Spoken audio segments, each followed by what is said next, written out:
मध्य प्रदेश की राज्यपाल श्रीमती आनंदीबेन पटेल जी,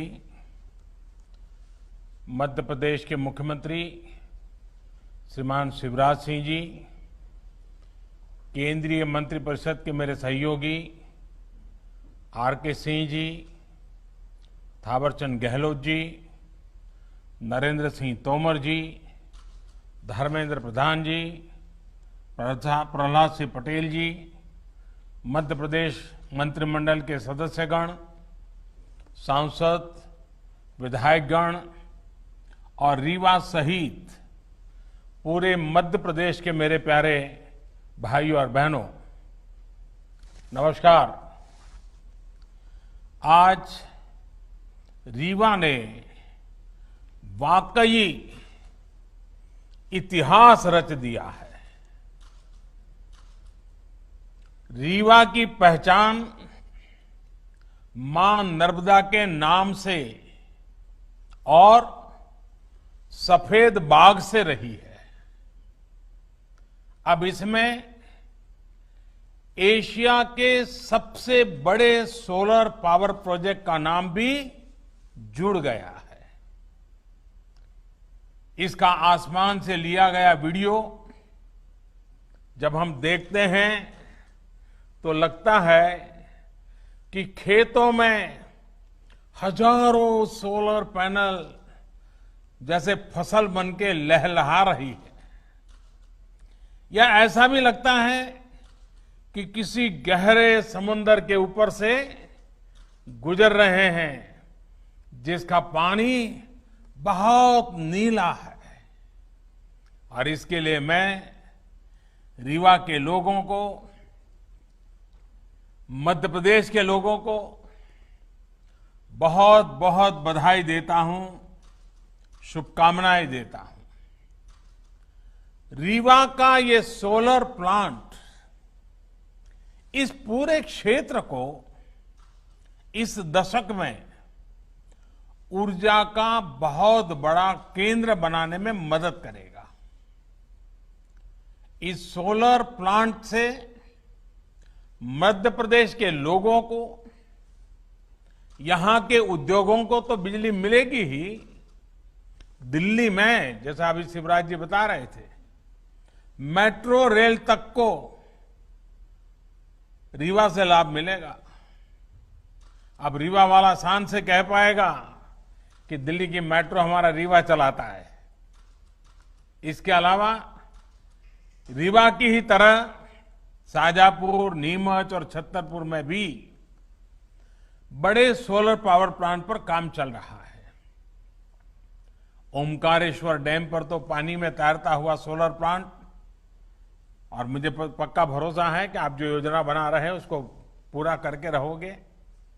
ये तमाम प्रोजेक्ट जब तैयार हो जाएंगे तो मध्य प्रदेश निश्चित रूप से सस्ती और साफ सुथरी बिजली का हब बन जाएगा।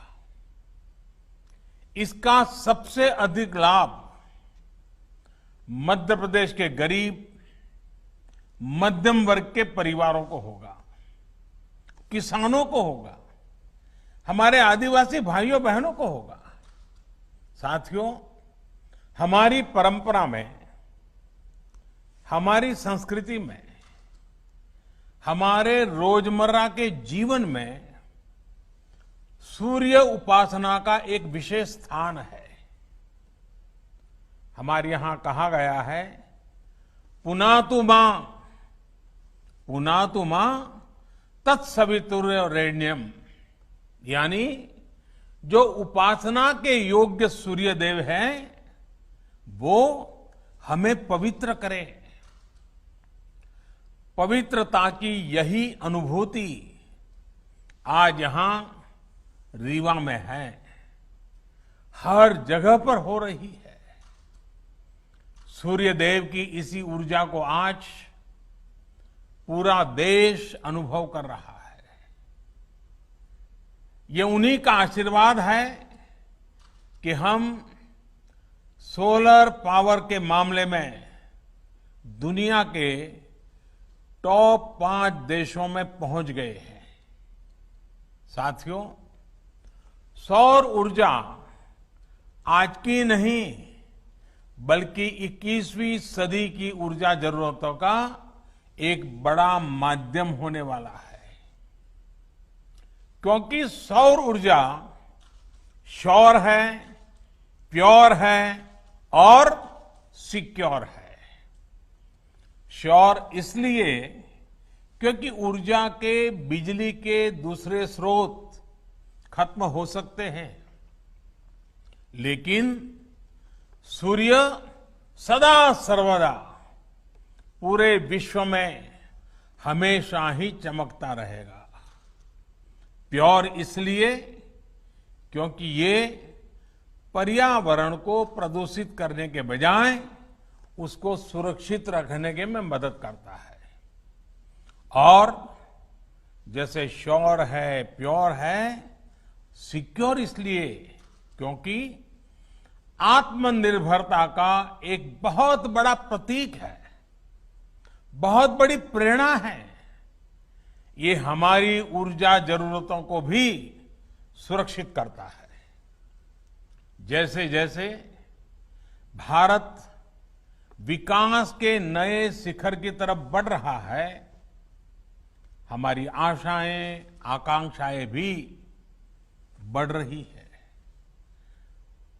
और वैसे वैसे हमारी ऊर्जा की, बिजली की जरूरतें भी बढ़ रही है। ऐसे में आत्मनिर्भर भारत के लिए बिजली की आत्मनिर्भरता बहुत आवश्यक है। इसमें सौर ऊर्जा एक बहुत बड़ी भूमिका निभाने वाली है और हमारे प्रयास भारत की इसी ताकत को विस्तार देने के हैं। साथियों, जब हम आत्मनिर्भरता की बात करते हैं, प्रगति की बात करते हैं, तो इकोनॉमी उसका एक अहम पक्ष होता है। पूरी दुनिया के नीति निर्माता बरसों से दुविधा में है कि इकोनॉमी की सोचे या एनवायरमेंट की सोचे। इसी ऊहापोह में फैसले कहीं एक पक्ष में लिए जाते हैं और कहीं दूसरे पक्ष में लिए जाते हैं। लेकिन भारत ने ये दिखाया है कि ये दोनों एक दूसरे के विरोधी नहीं है, बल्कि एक दूसरे के सहयोगी हैं। स्वच्छ भारत अभियान हो, हर परिवार को एलपीजी और पीएनजी का साफ सुथरा ईंधन से जोड़ने का अभियान हो, पूरे देश में सीएनजी आधारित वाहन व्यवस्था, इसके लिए बड़ा नेटवर्क बनाने का काम हो, देश में बिजली आधारित परिवहन वहन के लिए नए नए रिसर्च होने वाले हैं, कुछ प्रयास होने वाले हैं। ऐसे अनेक प्रयास देश में सामान्य मानवीय के जीवन को बेहतर और एनवायरमेंट फ्रेंडली बनाने के लिए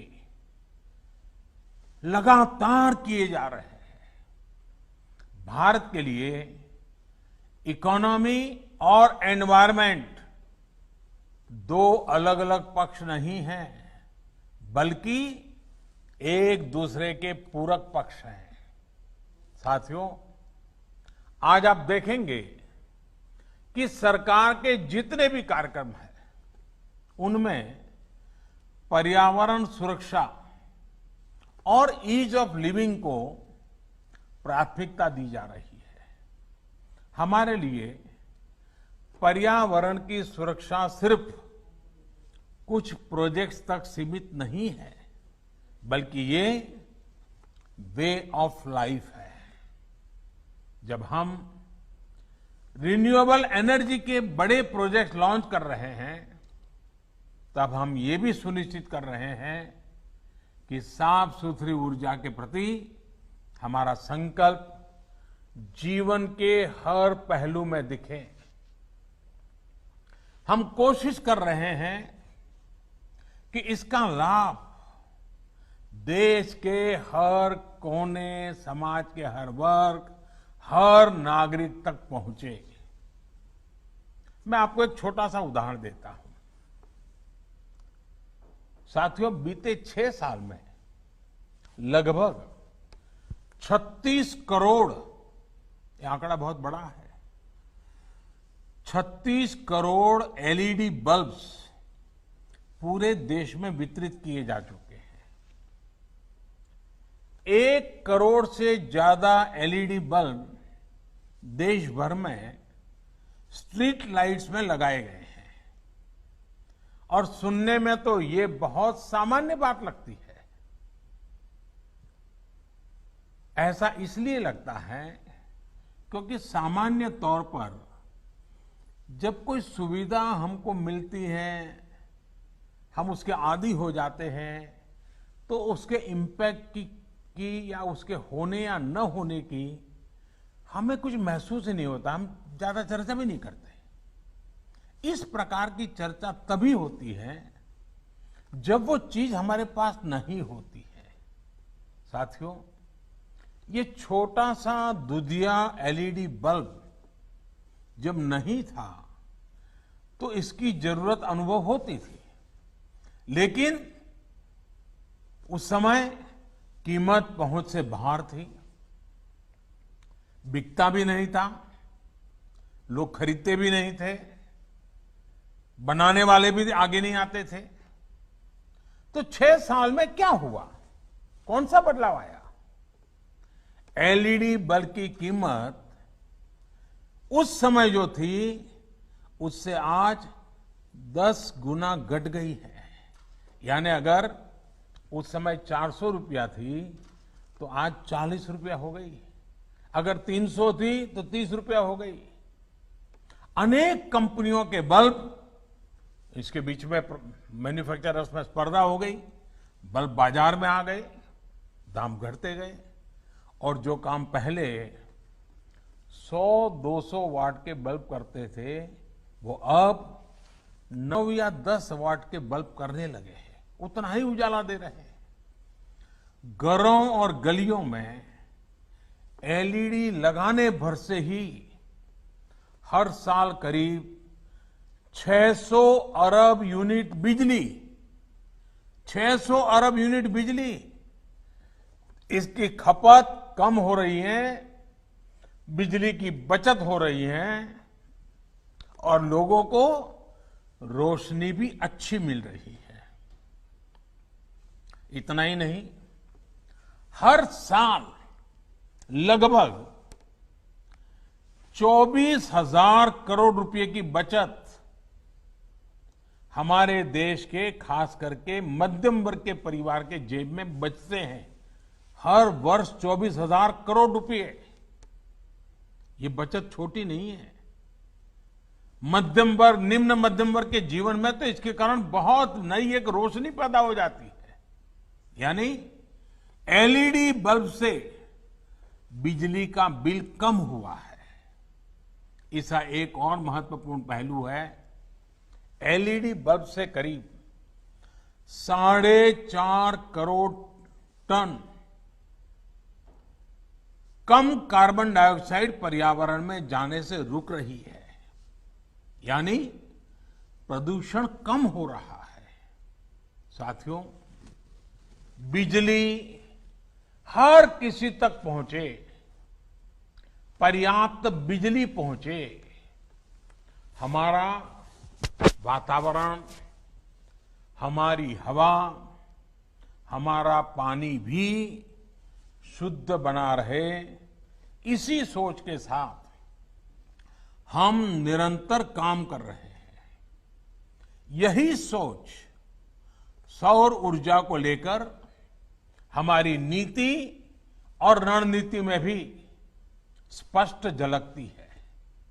आप सोचिए, साल 2014 में सोलर पावर की कीमत 7-8 रुपये प्रति यूनिट हुआ करती थी और जैसे शिवराज जी ने बताया उसके पहले तो और ज्यादा थी। आज यही कीमत 2.25 से 2.5 रुपये तक पहुंच चुकी है। इसका बहुत बड़ा लाभ उद्योगों को मिल रहा है, रोजगार निर्माण में मिल रहा है, देशवासियों को मिल रहा है। देश ही नहीं, पूरी दुनिया में इसकी चर्चा है कि भारत में सोलर पावर इतनी सस्ती कैसे है।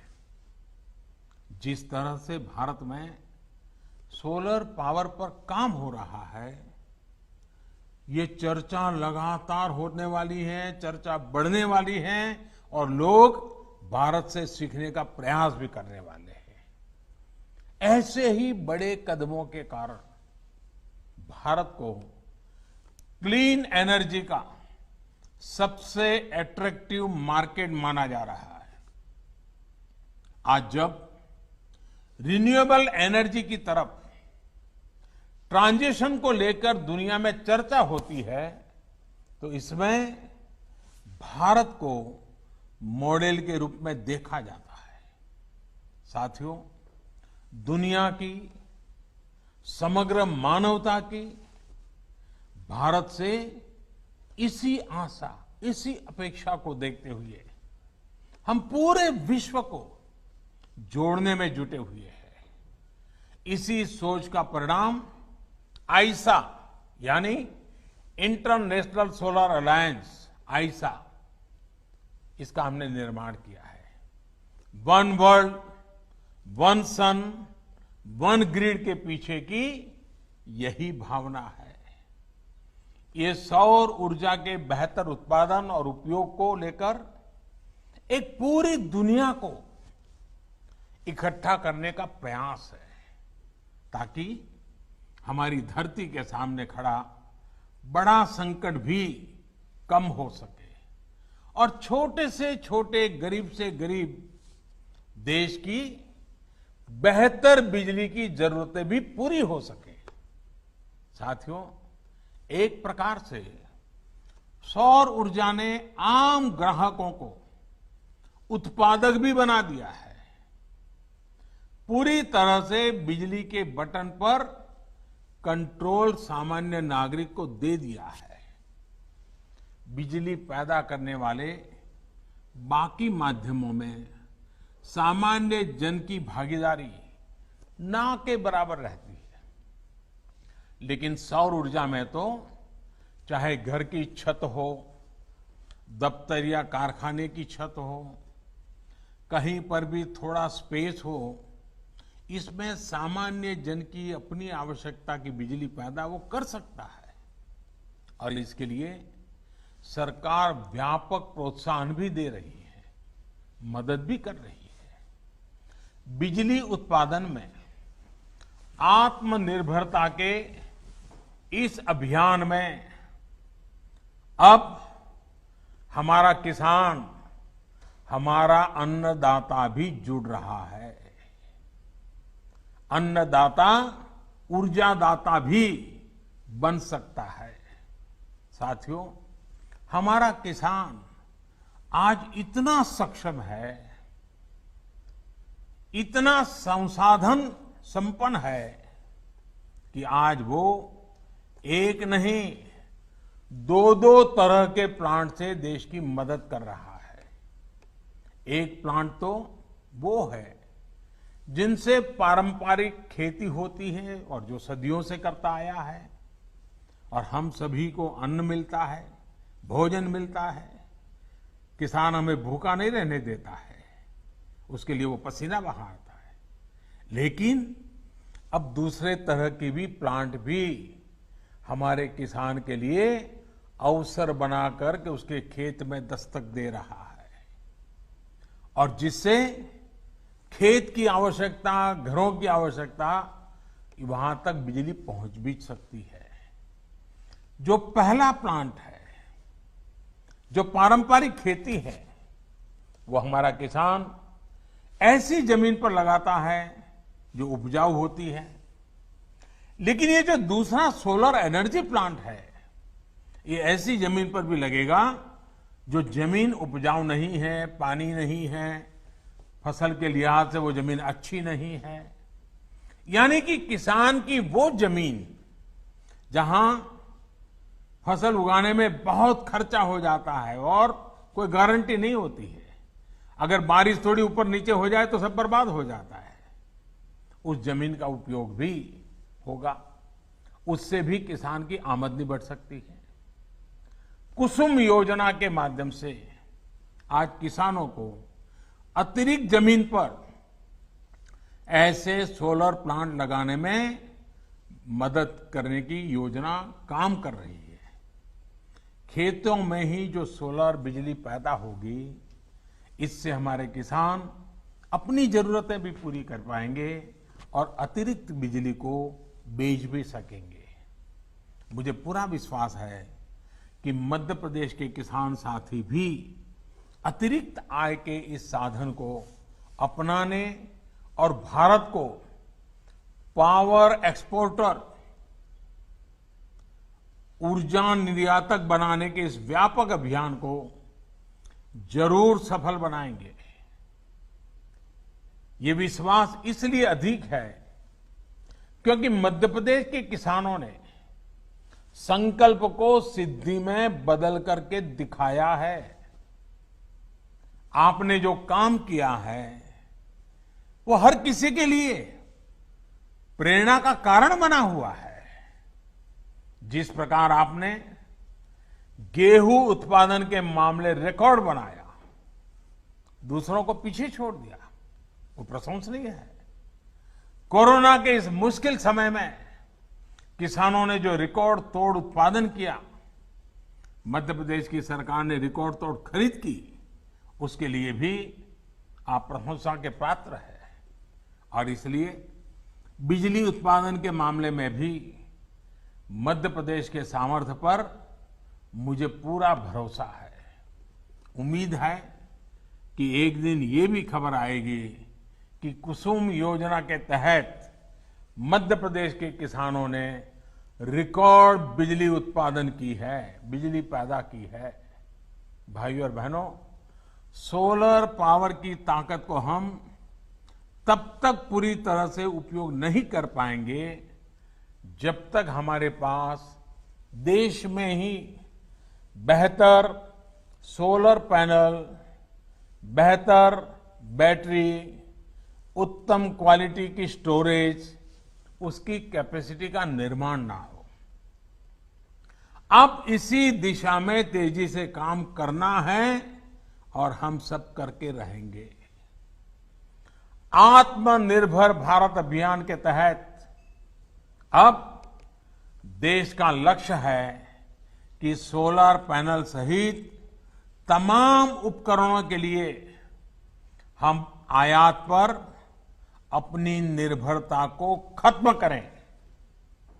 लक्ष्य ये है कि अभी जो देश की solar PV module manufacturing capacity है, उसको भी तेजी से बढ़ाया जाए। और इसलिए घरेलू मैन्युफैक्चरिंग को बढ़ावा देने के लिए अनेक जरूरी कदम उठाए जा रहे हैं। अब जैसे कुसुम योजना के तहत लगाए जा रहे पंपों में वो सोलार पंप बनाए जा रहे हैं, घरों में लगने वाले रूफटॉप पैनल में भारत में ही बने सोलार फोटोवोल्टेक सेल्स और मॉड्यूल्स, इसको हमने जरूरी कर दिए गए हैं। इसके अलावा सरकारी विभाग और दूसरी सरकारी संस्थाएं जो भी सोलर सेल या मॉड्यूल खरीदेगी वो मेक इन इंडिया ही हो, ये तय किया गया है। यही नहीं, पावर प्लांट लगाने वाली कंपनियां सोलर पीवी मैन्युफैक्चरिंग भी करें, इसके लिए भी प्रोत्साहन दिया जा रहा है। मेरा आज इस सेक्टर से जुड़े उद्यमियों से, युवा साथियों से स्टार्टअप से, एमएसएमई से यही आग्रह है कि आप इस अवसर को जाने मत दीजिए। इस अवसर का फायदा उठाइए। भाइयों और बहनों, आत्मनिर्भरता सही मायने में तभी संभव है जब हमारे भीतर आत्मविश्वास हो। आत्मविश्वास तभी आता है जब पूरा देश, पूरा सिस्टम, हर देशवासी, हम सब मिलकर के आत्मनिर्भरता की दिशा में चल पड़े। कोरोना संकट से पैदा हुई स्थितियों के बीच भारत यही काम कर रहा है। सरकार यही आत्मविश्वास जगाने में जुटी है। समाज के जिस तबके तक अक्सर सरकारें पहुंच नहीं पाती थी, आज उन तक सरकार के संसाधन और संवेदना दोनों पहुंच रही है। अब जैसे प्रधानमंत्री गरीब कल्याण योजना को ही लीजिए। लॉकडाउन के तुरंत बाद पहला कदम ये उठाया गया कि देश के 80 करोड़ से अधिक गरीब साथियों तक मुफ्त खाना पहुंच सके, उनकी जेब में थोड़ा बहुत खर्चे के लिए व्यवस्था रहे।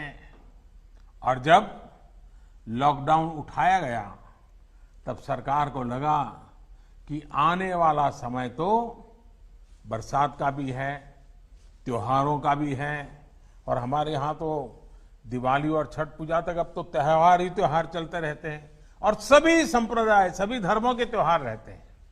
ऐसे में गरीबों को ये मदद मिलती रहनी चाहिए। इसलिए इस योजना को जारी रखा गया। अब गरीब परिवारों को नवंबर तक मुफ्त राशन मिलता रहेगा। इतना ही नहीं, निजी क्षेत्र के लाखों कर्मचारियों के ईपीएफ खाते में भी सरकार पूरा अंशदान दे रही है। इसी तरह पीएम स्वनिधि योजना के माध्यम से उन साथियों की सूद भी ली गई है जिनकी सिस्टम तक सबसे कम पहुंच होती थी। आज इस योजना से रेहड़ी, ठेला लगाने वाले लाखों साथियों को 10,000 रुपये तक के सस्ते ऋण बैंक से मिलने लगे हैं। हमारे लिए सबसे अधिक उपयोगी हमारे ये साथी अपने छोटे से कारोबार को बचा सके, चला सके।